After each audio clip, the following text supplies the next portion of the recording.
Welcome to USA Global TV and Radio, where our mission is to provide education, entertainment, hope, and inspiration.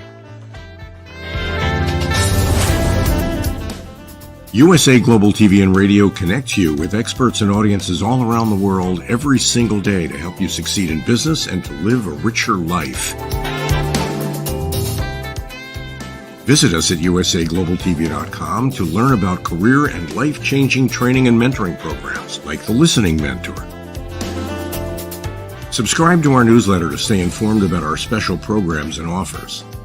Discover how you can become a guest on one of our shows or a host or producer of a USA Global TV and Radio show of your very own. That's USA Global TV and Radio, where the doctor is always in.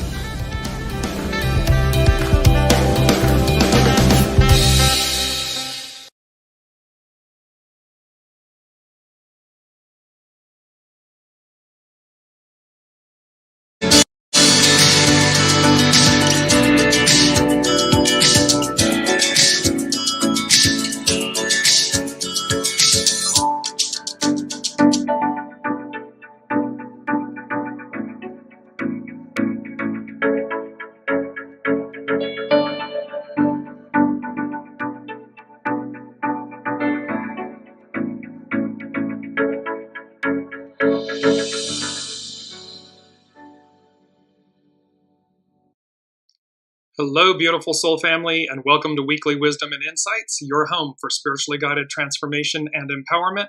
I am your host, Dearjames, and together with the unseen, spirit, source, and symphony, we look at the current energies, the intuitive wisdom and insights, and we go as guided.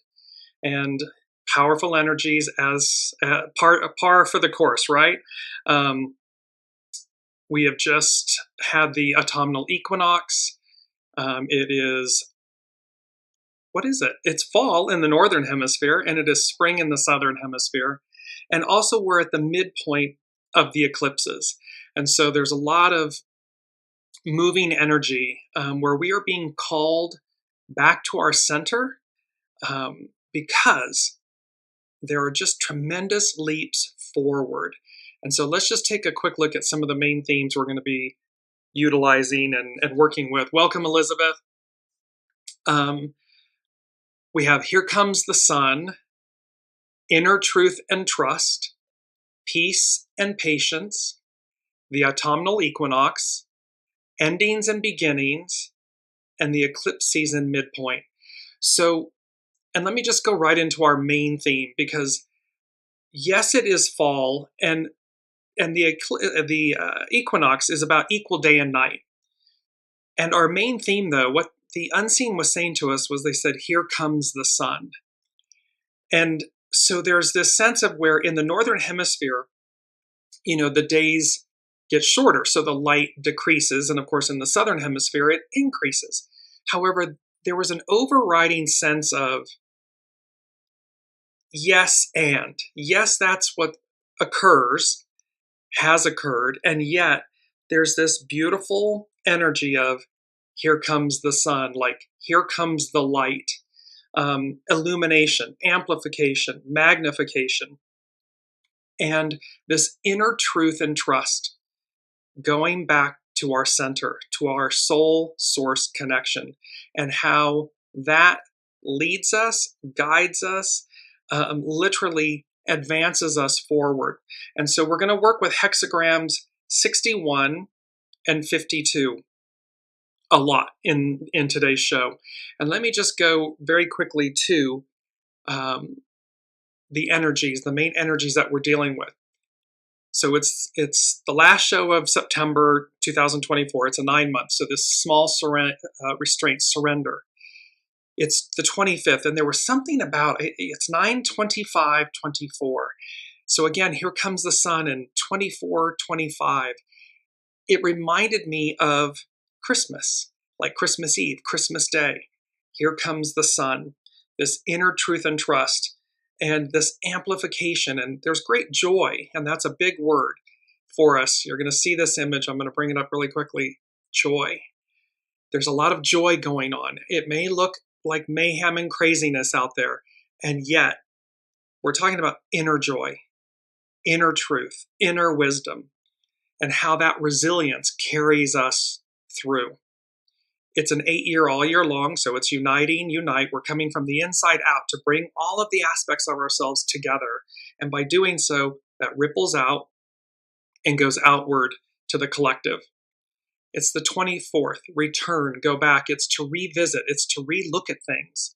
We've just come out of a Mercury retrograde and everything. So this return, go back to center, go home to your center. And then the 6, and this is where this, so we've got the equinox, equal day and night.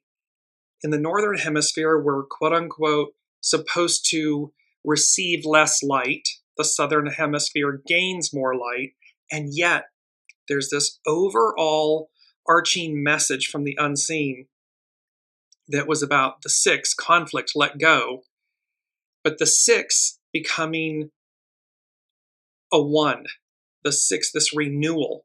And so hexagram 61 is all about, it is known as inner truth. Its action is trust. And that's why here comes the sun, inner truth and trust. It goes along with our mantra, and I just want to bring these in. We're going to front load the show today. Divine wisdom guides me. You're going to see a lot of like yellows and oranges. And yes, that has to do with harvest because it is harvest time. And again, September, the equinox and everything. But it's also about a reminder here of literally like the cornucopia that is divine wisdom, that is our soul source connection. When we listen, when we connect and we listen to that global positioning system, everything is possible. It is true north. We're right on time. We're aligned. And that is the greater message because, the equinox, this harvest, is about endings and beginnings. It is about us harvesting, looking back at the previous 9 months and harvesting what that encompasses, or even from the last year, the last harvest. So September of 2023 forward. And contained in that ending, that harvest, of course, are the seeds of the new beginning. Because, of course, there's a lull, if you will, a moment after the harvest, and then we plant new seeds for the new crop, for the new year. So we have this beautiful mantra, again, of divine wisdom guides me. And if it's not, when I say if it's not guiding you, if you're not listening to it, then bring yourself into alignment, make space, because it is ever present. It never leaves us. So we're going to work with hexagram 61. I want to jump in there. Now, actually, I apologize. We're going to go to what's happening astrologically first. And this is from Pam Youngin's North Point Journal, just to set the stage of what's happening astrologically. And here's the astrological chart. This is the autumn equinox chart. And notice again in the center, in blue, we have our kite formation, where the sun, it's at the top of the wheel in the chart, but it's the base of the kite. So the sun, and directly opposite, so there's an opposition between the sun and Neptune. Neptune, again, can denote illusion, but it also denotes higher ideals, like higher wishes, ideals, a utopia. And so there's this opposition where, with this equinox chart, where we are wanting to burn away the illusion, bring into the light the greater, higher ideals. And so again, this is from Pam Youngin's North Point Journal. She's an amazing astrologer. The land time forgot. We are now navigating the corridor between eclipses, that 2-week period when life seems a bit surreal and time is only a blurry concept. The lunar eclipse in Pisces that took place on September 17th initiated a new phase in our evolutionary growth, opening us to new spiritual light and creative inspirations. New spiritual light and creative inspirations. See, there's, no matter what's normal, customary air quotes normal, that in the Northern Hemisphere, fall, less light, Southern Hemisphere, spring, more light. These eclipses are bringing about evolutionary growth, opening us to new spiritual light. Here comes the sun. There's a greater amplification of light and creative inspirations. Pam goes on to say, at the other end of this passageway, the solar eclipse in Libra on October 2nd highlights the need to stay mentally and emotionally in balance as we manage times of significant change. And it's very interesting. So the previous eclipse on the 17th, it was late on the 17th in the US. It was the 18th, which was last week's show. So we're literally lined up here at Weekly Wisdom and Insights. We're perfectly aligned for the first eclipse that took place last Wednesday. Today is the midpoint. Next Wednesday, the 2nd of October, is the solar eclipse. So we're right in alignment with these eclipses. She goes on to say Mercury is in the spotlight. The planet Mercury is in the spotlight this week and also during next week's solar eclipse. Whenever Mercury is activated, we work with themes of communication, networking, information sharing, technology, and the need to make logical sense of the world around us. We might also deal with issues related to mental health, our ability to know and stand by our truth, inner truth and trust, and our capacity to make clear, reasonable choices and decisions. Mercury is how we think, how we communicate. It deals with celluloid, with films, things that last, with machinery and so forth. So here, Mercury, during this whole week, is going to be activated. The calendar shows Mercury activity on 5 out of the next 7 days. Although each of the aspects by itself may not be life-changing, the cumulative effect is significant, especially since Mercury is strongly involved in the upcoming solar eclipse. So we have it, bit by bit, putting it together. It's kind of piece by piece. Mercury is being aspected, which means we will be aspected, and how we think, how we communicate, how we interact, contracts, things of this nature. So again, be mindful, because here comes the sun. Things are being magnified and amplified. I keep repeating that, so bear with me. She goes on to say the Saturn-Pluto effect. Outer planets Saturn and Pluto will be exactly semi-square, meaning separated by 45 degrees, this Wednesday, today. This is the second of 3 such Saturn-Pluto aspects within an 8-month period. The first was on May 6th, 2024, and the last will occur on January 26th, 2025. When an aspect perfects 3 times, we work with its influence for many months, with peaks of effect or crisis times near the exact dates. Anytime Saturn and Pluto are in hard aspect, we are likely to deal with situations that feel outside of our control or with obstacles that seem to block our efforts. To be successful when working with Saturn and Pluto, it can help to understand the higher purposes of both planets. And it's important to remember in this equinox chart, the sun is opposing Neptune. Neptune, illusion. So where we think we're experiencing setbacks, delays, obstacles, go deeper. Sit with the moment. Yes, in the moment there may be this obstacle or something. However, that obstacle is for you. It's to help you. It's not to harm you. And there's something under it. There's something perhaps unseen, illusion. So look beyond or through the illusion to see what's really going on so that you're working from your soul source centered state of being. Saturn offers us a reality check with the intention of helping us achieve our true aspirations more successfully. Under Saturn's influence, we want to take stock of our activities, noticing which ones have depleted rather than contributed to our vitality. So in essence, what's a drain on our system? What's a drain on our livelihood, our life force?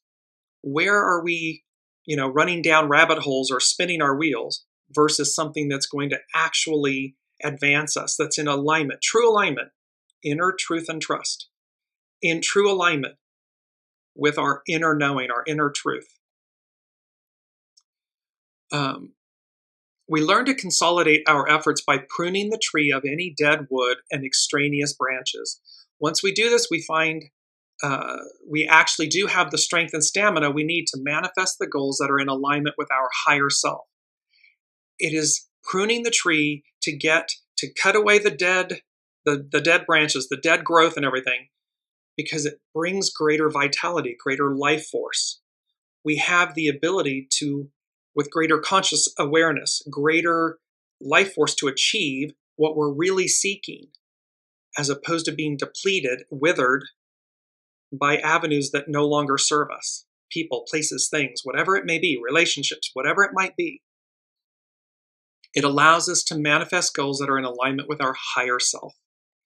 The tree's life force is now channeled more effectively and can support the branches that will yield the best fruit. See, we're talking about the harvest. We're looking at planting seeds for the next crop. So we're looking to yield the best fruit. And to do that, we need a healthy being, ego, mind, personality, soul, source connection, all of it aligned, all of it purified. We've emptied the vessel so that new growth, the best of the best, comes forward. With Pluto, one of our challenges is to be aware of where we may be giving away our power, whether that be to an outer authority, to a situation, or to an emotional state. We can be giving away our power to a label, a script, a story that we're telling ourselves, an identity that we're maintaining. For what purpose? Because it's an illusion. It's not who we are, who you are at your center. Our task under Pluto's guidance is to understand that ultimately we have everything we need within us. Soul, source connection, true north. To reinforce this truth, we may experience the dismantling of old external forms that we have relied on to our detriment. Thus, we experience a death and rebirth, a symbolic death and rebirth process that is one of the signatures of the god of the underworld. Pluto teaches that change must occur if we are to evolve, that the leaves must fall to the ground in autumn to make ready for the new growth in spring. And remember, we have been talking about, from the Harry Potter series of movies, the mandrakes, and how Pluto, it's retrograde in Capricorn, and it's going back to finish business. It is literally going back to shake the roots of the tree of life, of our foundations, our institutions, our beliefs, those things that have been keeping us held back from evolving. And it's just shaken the crud out of us to get all that must fall away to fall, so that, like the mandrakes, when we are repotted, we're being repotted into a larger pot, into a greater vessel, into a greater octave and state of being. And thereby, we're ready for the new growth that occurs in the spring. Because there's so much there. There is so much. It's as if night and day don't exist. It's as if fall and spring don't exist.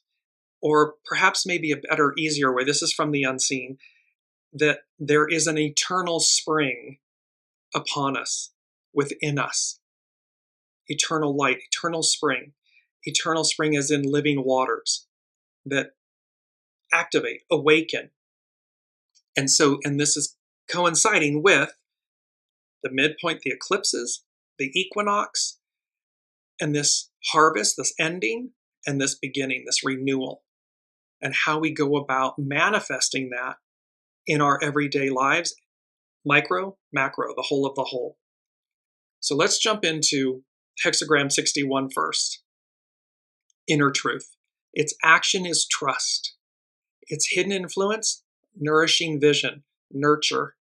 We need to nurture ourselves. We need to nurture our bodies, the nutrition, what we put in our bodies, what comes out, our words, our actions, our thoughts, our deeds, what comes out. It's all about nourishing, so that, again, pruning, nourishing, so that we have a healthy body, a healthy being. Its underlining cause, small exceeding, conserve. This is one of the quotes Do not seek to follow in the footsteps of the wise. Seek what they sought. See, it's not to mimic or replicate someone who's been successful. It's to seek what they sought. They sought something greater than themselves. They sought wisdom, expansion, growth, opportunity. They sought what was unseen. It had yet to be manifested. And this is from Carrie Hone at cafeausol.com, the I Ching and the hexagram 61. And one of our first quotes is, oops, where did it go? Here we go. I believe this is it. Yes. Nature never says one thing and wisdom another. And this is by Decimus Junius Juvenalis. He was a Roman poet. Nature never says one thing and wisdom another. And you see this image of like golden wheat.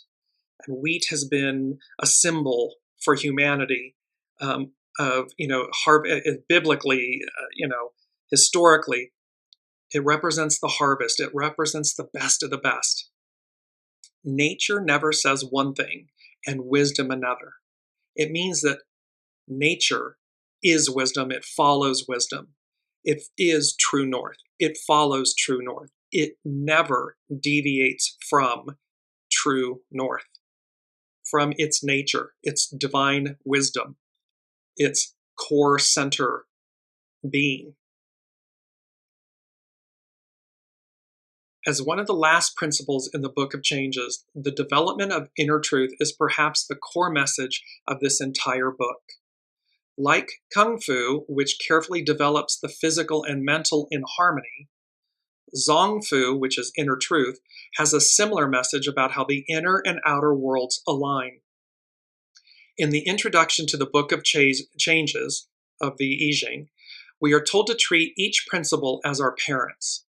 We learn from nature and discover that part of us that is unchanging and thriving within. That part that is unchanging and thriving within, that's ever present, constant, is your soul source connection. Tao, active in the individual, is called Te. It is our inner blueprint or design which we will evolve to become. We evolve to become when we allow it, when we are actively, proactively aligning with it, practicing it, listening to our soul source connection, allowing our soul to lead, because that is the inner blueprint and design. In fact, much of life is an opportunity to peel away the layers of conformity that keep us from being who we are meant to be. It's all the shoulda, woulda, couldas. It's the identity, the masks, the labels, the stories, the scripts.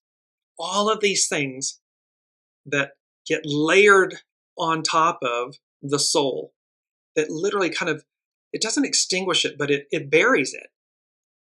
And here what we're talking about is unlayering it, unpeeling it, peeling away the layers of conformity that keep us from being who we are truly meant to be. Inner truth is a perspective where we stand upon the firm soil of our unique nature and observe events for how they are coaxing our inner nature forward. It's literally, they're giving me the Wizard of Oz and Glinda the Good Witch, where she says to all the munchkins, come out, wherever you are. And all of a sudden they appear from the scenery where they've been hiding. It's about that. It's like saying to your soul, come out wherever you are.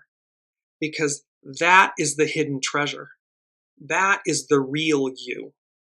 And that is the one that so desperately wants to shine. All the other stuff is set dressing. It's an illusion.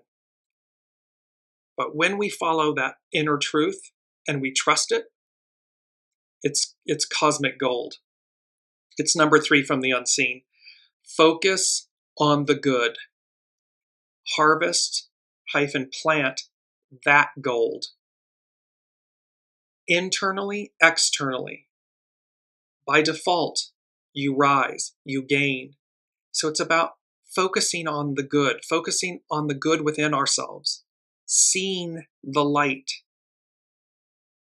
planting the new seeds, harvesting that crop.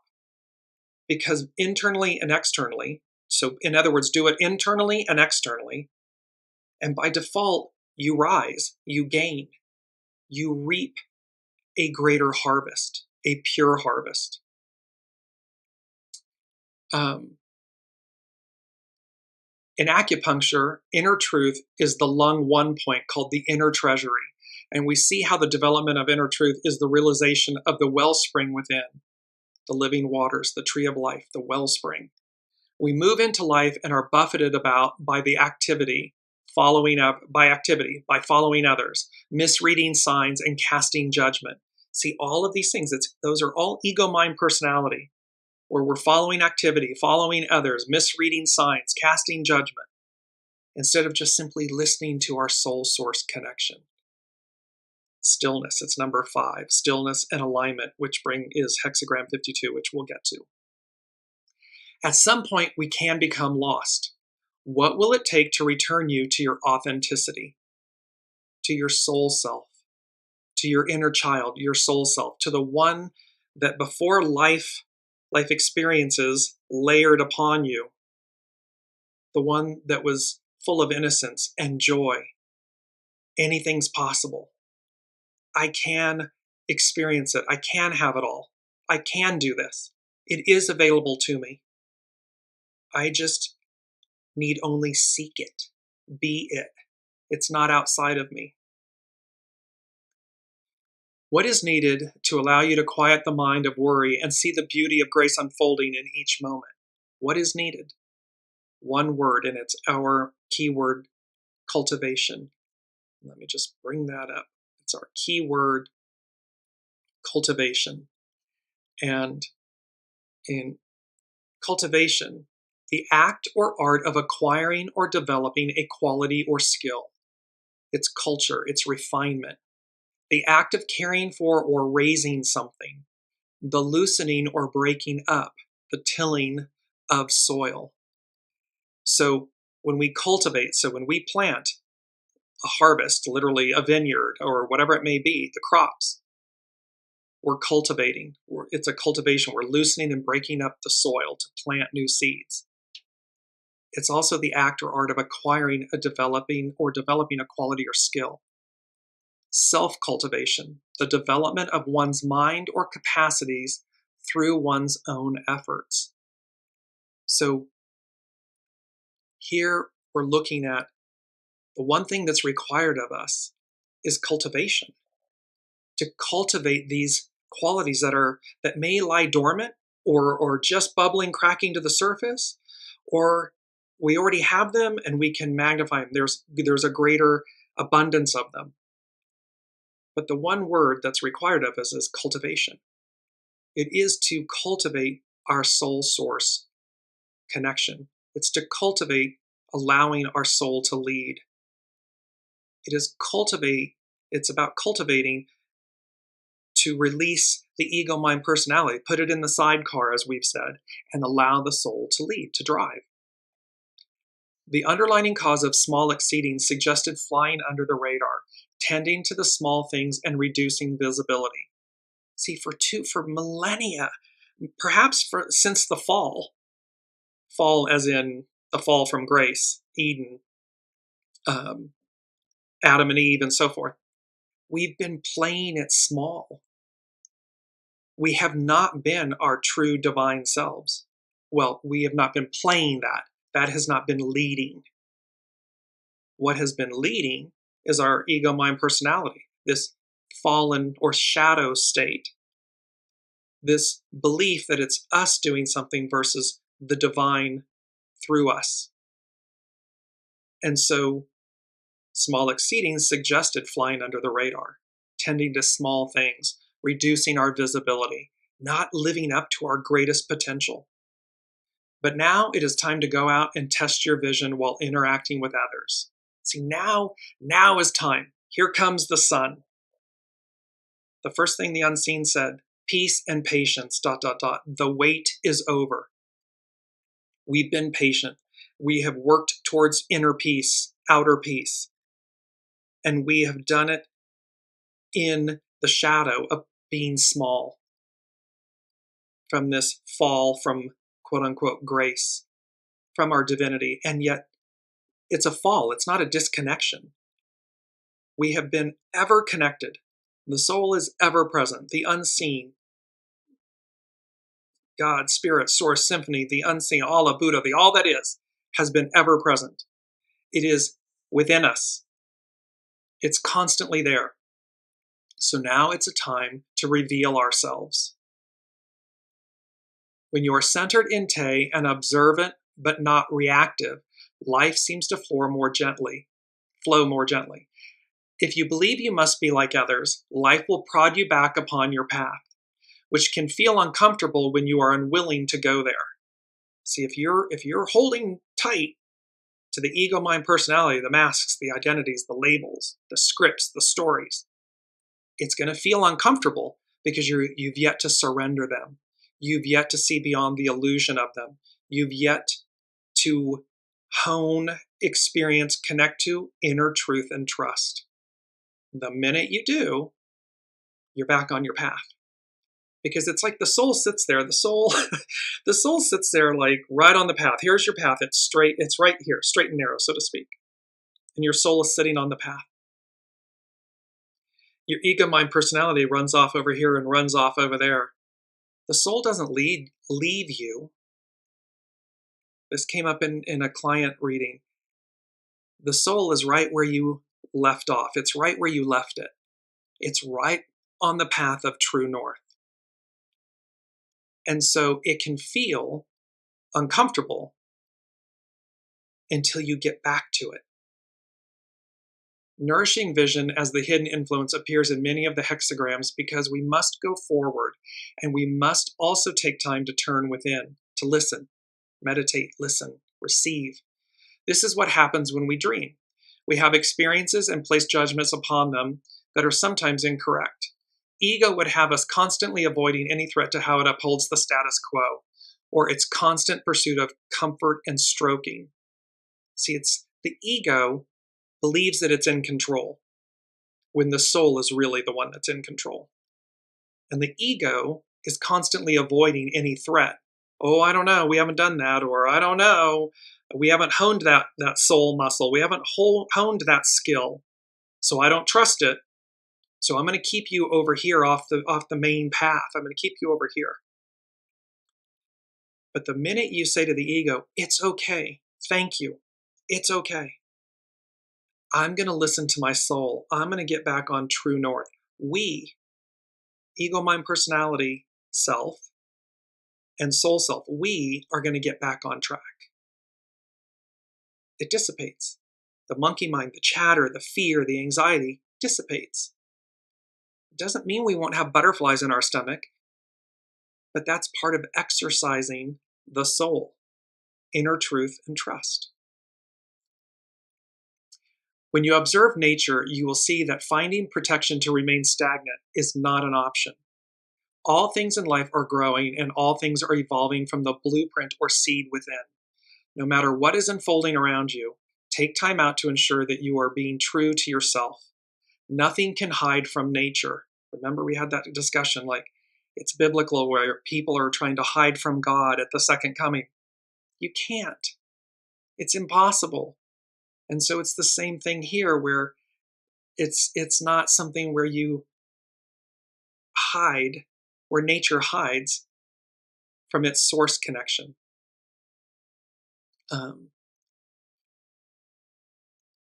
When you observe nature, you will see that finding protection to remain stagnant is not an option. All things are growing.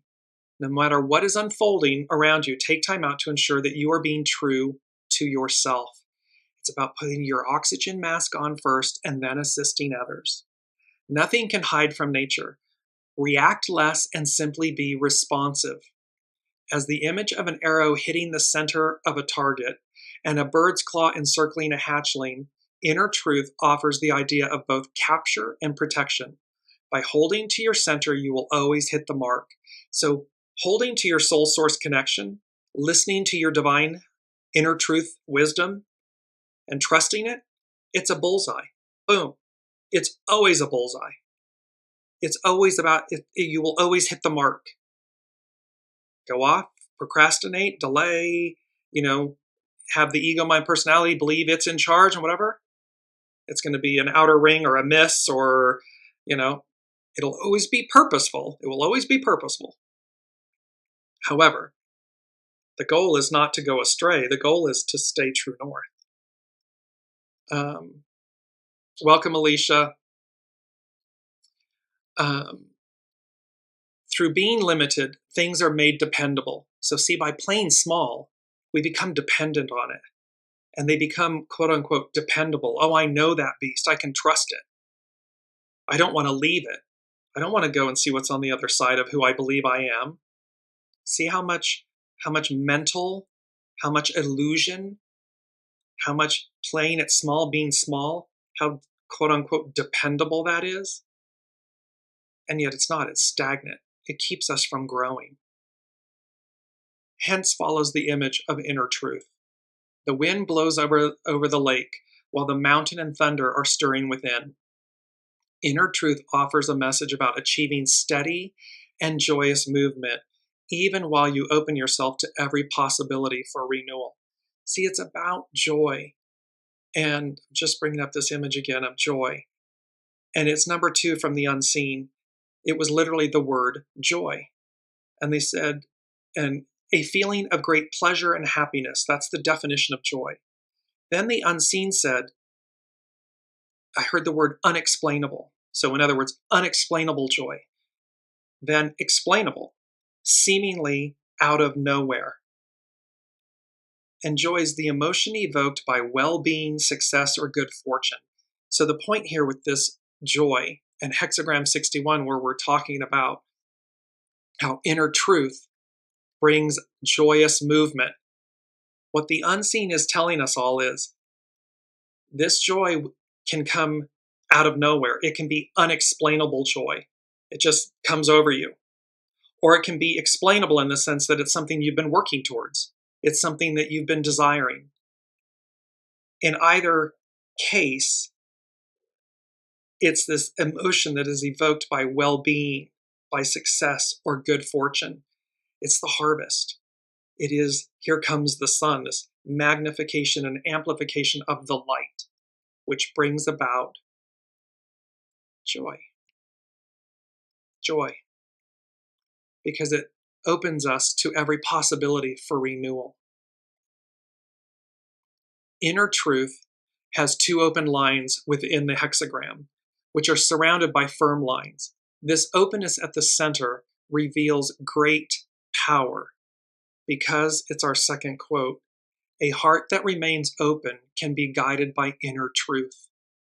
See, it's when our heart is open, our ego, mind, personality follows. When we trust ourselves, our soul source connection, we go as guided. There is an inner peace, there is a joy. And this openness, a heart that remains open, can be guided by inner wisdom. By inner truth, pardon me, is the truth. With an open heart, anything's possible. Because we're willing to see, we're willing to trust, we're willing to navigate, invest, release, let go, advance. We're not stuck or stagnant. Difficulty is always transformed once you can approach it like a question rather than an obstacle. A heart that is free of prejudice in meeting adversity will discover only favorable circumstances.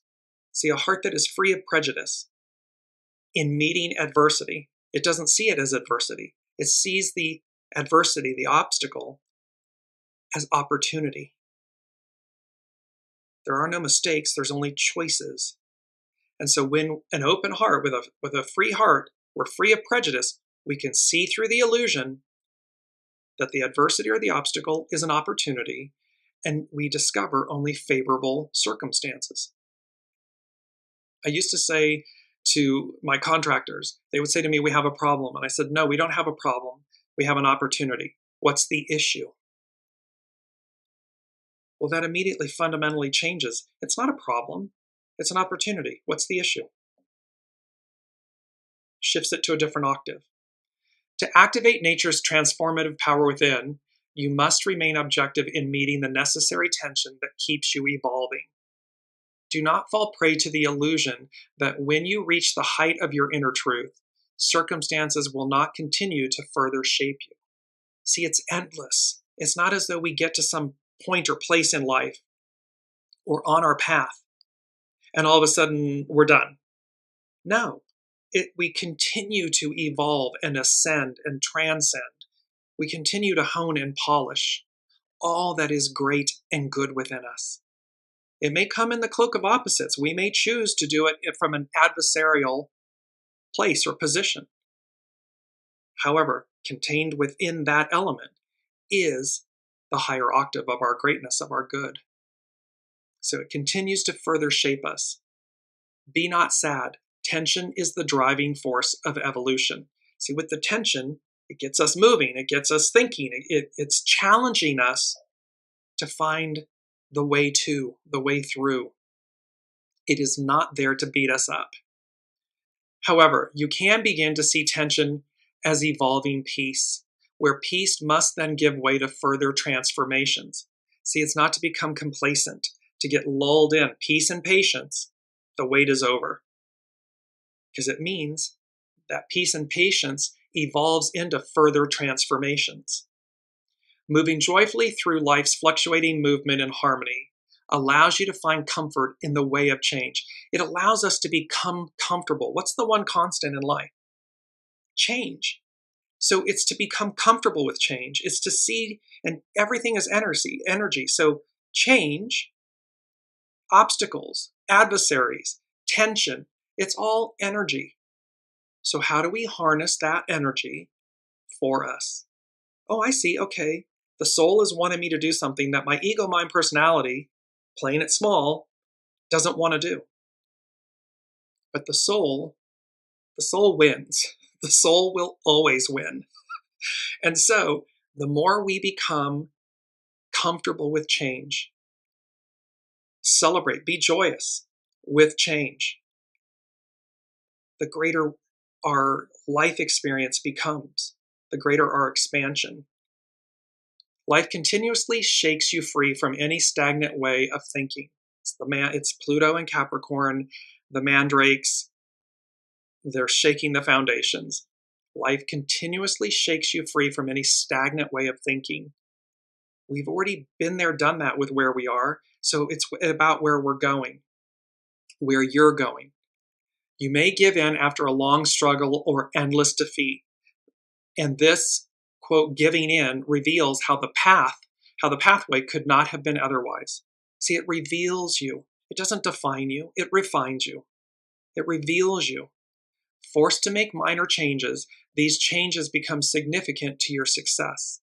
Because once we surrender to them, we're the most empowered. We're able to shake off that old, dead root or tree limb or leaves or whatever to create new growth. This small shift in acceptance goes a long way in reducing anxiety. It is no simple thing to say. This is our last quote. Know contentment and you are rich. And contentment, in biblically, contentment is an inward trust in God's sovereignty and goodness. So this is about spiritually, this is about an inward trust in your soul's sovereignty and goodness. Because your soul emanates from Source, God, Buddha, all that is, however you identify. That is the purity of who you are at your center, of your being.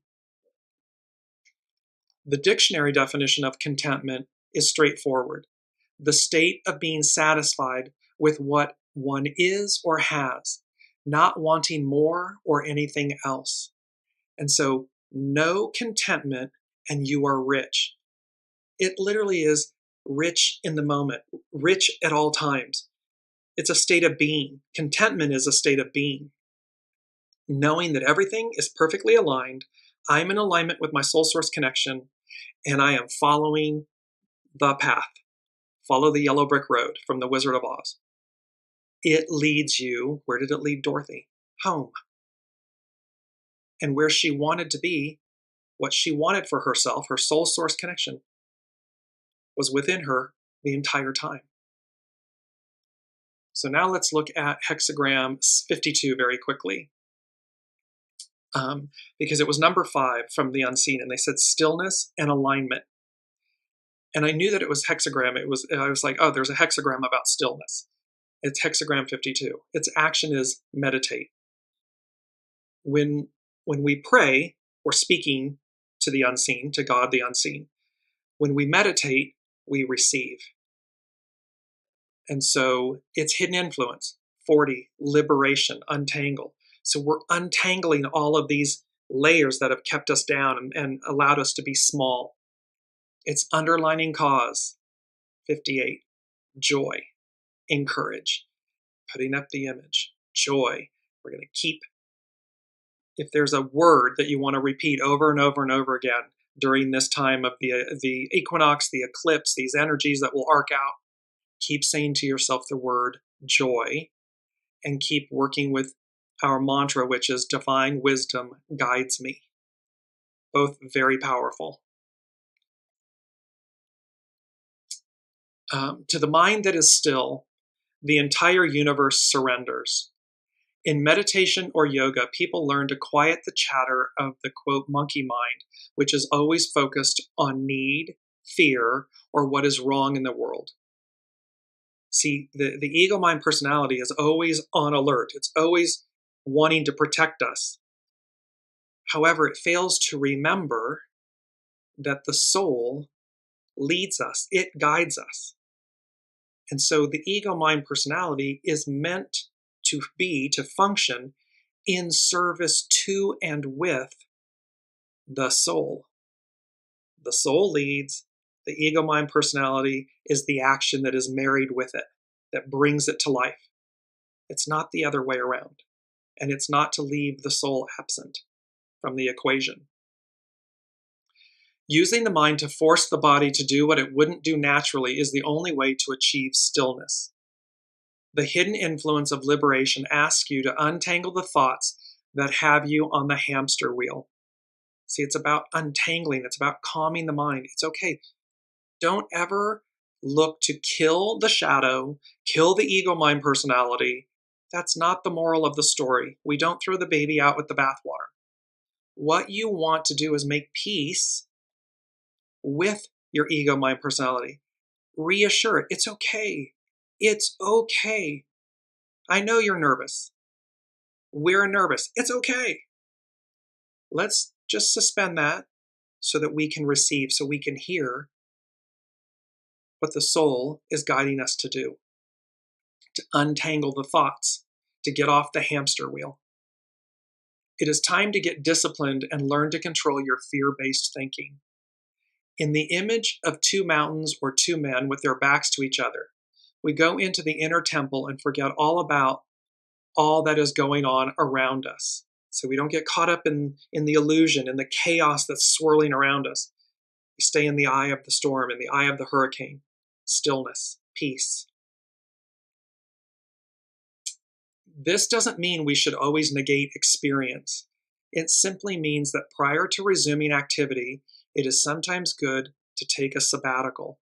So before we act, ego mind personalities, Mars energy, creative force, before we act, listen. Don't allow our life experiences to define us. Allow them to refine you. Where the underlying cause of joy or encouragement showed participation in events and interactions with others, you were asked to be still and turn inward. In this situation, someone is not doing what you expect them. In this situation, someone is not doing what you expect them to do. You too may need to stop all the activity and quiet the mind. See, because again, it's not about getting others to do what we want them to do. That means we're looking outward. That means we're in ego mind personality. That we're in shadow work at that point. However, when we just say, okay, namaste, I bow to the divine in you. You do you, boo. You do you. I'm going to go and listen. I'm going to still myself. I'm going to listen. And then I'm going to marry my ego, my personality, my will, and my action in service to and with my soul. It's a game changer. It's a whole new way of being. It's a whole new world. And it doesn't matter. It's not dependent on what someone else does. That becomes irrelevant because you finally see with clear eyes, with new eyes. And that allows you to move forward. Whatever your query, whatever your question, now is not the time to act, and you need to stop and be still.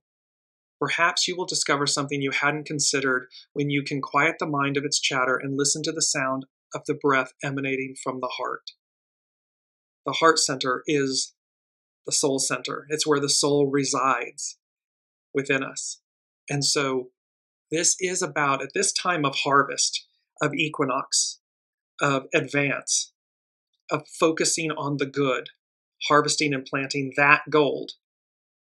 We need to be able to stop and still ourselves and listen to know what that gold is. Where is it to be planted? Where are we to move? What are we to release? What are we to open ourselves to? Because number 4 from the unseen, moving beyond, quote, the moment, humanity advances, achieves victory. It's number 4, it's foundational. So the unseen is saying to us, moving beyond the moment, this illusion, humanity advances, achieves victory.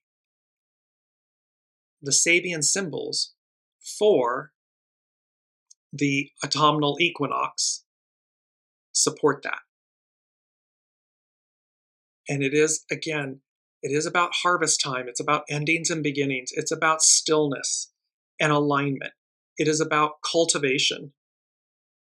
It is about cultivating, because imagine, again, in the analogy of a vineyard, you don't want just some vineyard, or pardon me, some crappy vineyard. You want the vineyard. You want the best of the best. And likewise, if you were on the receiving end of that vineyard, meaning the purchase of that produce or that wine or whatever it might be, would you be okay with it being crappy? Or do you look, when you walk into a market or a grocery store, or you look to a vineyard, a label, a wine, don't you look for the best of the best? Don't you seek that out? Don't you want that for yourself? That's what all of this is speaking to. Here comes the sun. And we have talked about this, S-U-N, S-O-N. So let's look with the hexagrams for the equinox chart. The lot of fortune symbol is an aristocratic family tree. The keynote is a deep reliance upon the ancestral roots of individual character. And these are from Dane Rudyard's An Astrological Mandala. This 4th stage symbol, strange as it may seem to many people, suggests a technique which, at critical times, must be used. And this is a critical time. This is a massive transformation and transition for us, from patriarchal to matriarchal, from Piscean to Aquarian. This peaceful transfer of power and advance.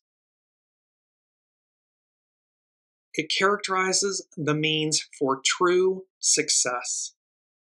Joy, the emotion evoked by well-being, success, or good fortune.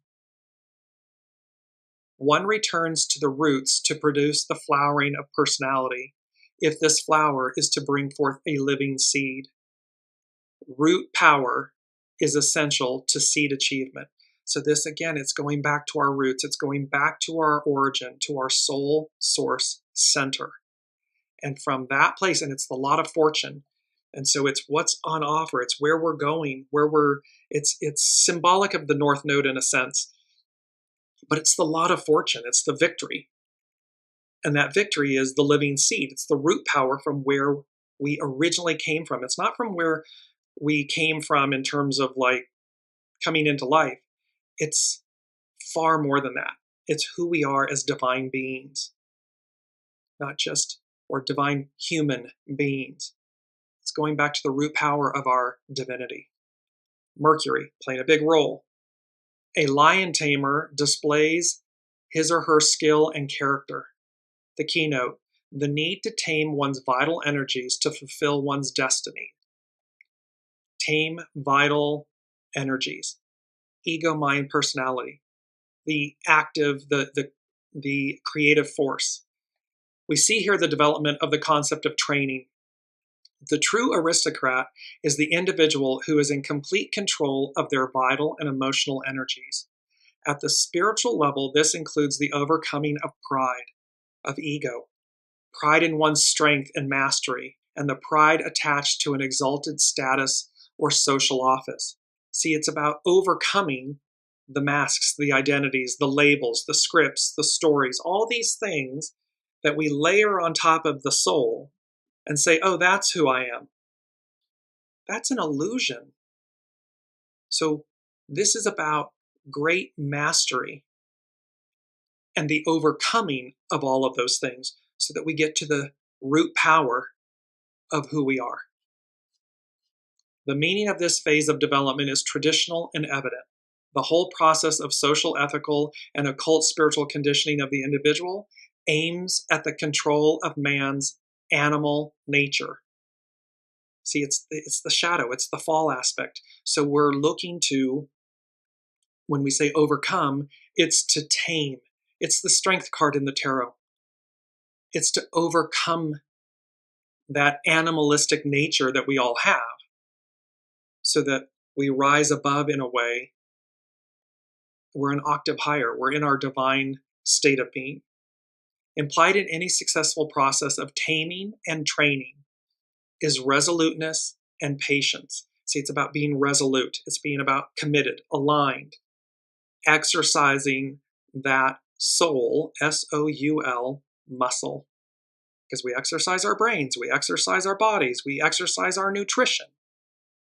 We rarely, if ever, many 8 billion souls on the planet, exercise their souls, commit to their souls, commit to that alignment, to that inner truth, and trust it. And this is Mercury. So it's about being resolute, be patient, but be aligned. And just very quickly, because I'm going to post all of the SABIAN symbols for the equinox chart on the Dearjames Facebook show thread. However, the sun, the vertex, the south node, what we're releasing, and Lilith are all, and Venus are all in Libra. Justice, blind justice, harmony, equality, the feminine. So I'm just going to give you a very quick sampling because they're very important for this chart and for these energies. The sun and the vertex. In a collection of perfect specimens of many biological forms, a butterfly displays the beauty of its wings, its body impaled by a fine dart. The keynote is the immortal archetypal reality that a perfect and dedicated life reveals. Perfect and dedicated meaning being your soul source self, not your ego, mind, personality self. And this is a very long SABIAN symbol, but I'm just going to give you the conclusion. This is the first, pardon me, this is the first statement in the 13th scene of the great ritual drama, life. It is an actional phase because in it, the perfection of individual activity is revealed and immortalized. Pardon me. They're choking me up, the unseen. This is the symbolical transfiguration at the Mount of Transfiguration. At the Mount of Transfiguration, Jesus, the Son of Man, was impaled by the ray of divine light, making of him a son of God. It was at this very moment that he learned of the crucifixion awaiting him. Thus, pardon me, y'all. Thus, the merely human individual is made sacred, becoming the pure embodiment of an archetype. Boy, they really want to get this. See, the purging, the cleansing, the get it out, the choking up. The sun is at this degree. The sun and the vertex are at this degree. This is about calling us back to a perfected state, reminding us of our perfected state, our perfected origin, the purity of that, the goodness of it, the light of it, and thus being made sacred. With the South Node, a woman, it's about what we're releasing, a woman feeding chickens and protecting them from the hawks. The keynote, the need to face the antagonism of powers of darkness as one attempts to feed the mind of yet helpless and frightened apprentices. See, this is about facing the shadow, facing the fears, facing the illusions that keep us stuck, stagnant, dependent. The most basic law of our universe is that every release of new potentialities or modes of energy brings about a polarization of effects, brings about its opposite. That is, the new potentiality will be used both for construction and destruction. It will arouse individuals or groups and nations to take a series of steps which will lead some to greater success, others to deeper failure. Those that are willing to advance, to open their heart, to embrace, to align, will open themselves to greater success. Those who wish to cling and hold to the past and not advance and be dependent and so forth and be stubborn leads to greater destruction, deeper failure. Whoever makes possible this new release must accept the karma of both the success and the failure, because in the ideals of both, in each, both exist. When Jesus showered his immense love upon lukewarm, self-centered individuals, it inevitably came to be turned into violent hatred when these soul minds were unable to cope with its frightening intensity. So, up and down the chain, we're all at different places in states of evolution, of ascendance. When this great light comes, here comes the sun. When Jesus showered his immense love upon lukewarm, self-centered individuals, it inevitably, those that were not ready, couldn't accept the intensity of the light, of the sun. It inevitably came to be turned into violent hatred with these soul minds who were unable to cope with the frightening intensity of it. Jesus had to accept spiritual responsibility for those who crucified him. He had to see through the illusion. And yet, what did he do? He maintained his alignment. He maintained his calling, his soul source connection, what his soul said it would do. At this second stage, we witness the contrast between the ideal situation envisioned clearly by the creative consciousness and what it will be in actual operation. The ideal versus reality. It can be, both exist. Thus, the forever present struggle involved in making it possible for the future-oriented actualizers of an ideal to survive the attacks of tradition-worshipping minds that can only follow the lines of automatic response. They don't know how to do something else. So there's going to be attacks, it's going to be weaponized, and so forth. They're going to attack the ideal. But the keynote is guardianship. So like in the example here of this Sabian symbol, Master Jesus was the guardian. He protected, and for 2,000 plus years, look how prevalent, prominent, at the forefront,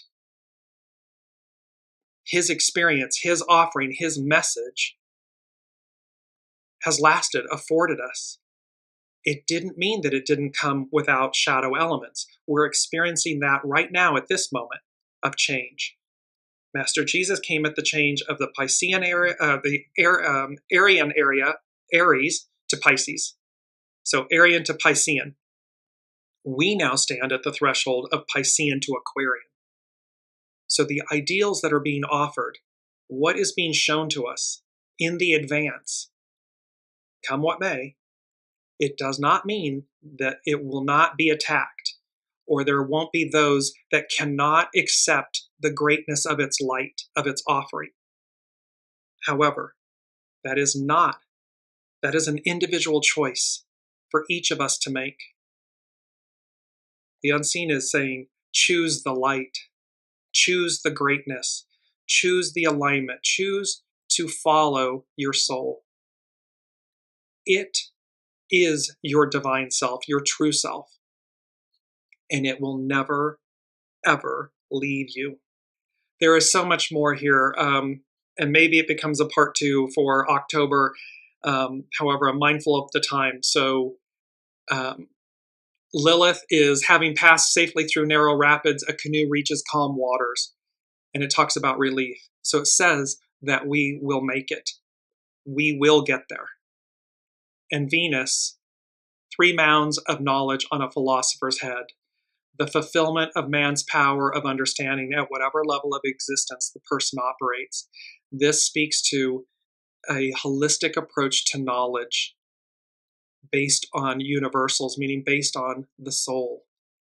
And a holistic meaning, we had that word a few shows back, holistic meaning whole. A whole approach, W-H-O-L-E, a whole approach to knowledge. This is, and it's a Venus, it's the divine feminine. This is about recreating, reclaiming, becoming aware again of our wholeness, our oneness, inside, individually, and collectively. And that come what may, you make the choice. Each of us makes an individual choice as to whether we accept the light, the greatness on offer, the advance, or the darkness, the destruction, the chaos, the confusion. The choice is up to each of us. And the unseen is saying, choose the light. Just as they did at the time of Master Jesus. Choose the light. So that's where we are. We complete the month of September. We are midpoint between the eclipses, and we've just passed the experienced the equinox energies. And the moral of the story, it's all about here comes the sun, inner truth and trust, peace and patience, the wait is over, joy, and it can be unexplainable joy, explainable joy, come seemingly out of nowhere, but it's about evoking well-being, success, and good fortune. It's a reminder, focus on the good, harvest and plant that gold. It's about moving beyond the moment because humanity advances and achieves victory. And when in doubt, seek stillness and alignment because it is literally, they had given me, it's God's word, it's the perfected state. So in the stillness and the alignment, the soul source connection, you receive divine wisdom, knowledge, guidance, liberation. You untangle all that has been layering you and holding you down and back. And from that state of grace and being, it magnifies, it ripples out. Look forward to seeing you all next month. New energies, a continuation of these energies, because of course we're midpoint on the eclipses. And so until then, be well, be safe, and be joyful. Practice joy internally, externally. Practice joy. Be joy. Be joyful. We will see you next week. I love you all. Until then, be well.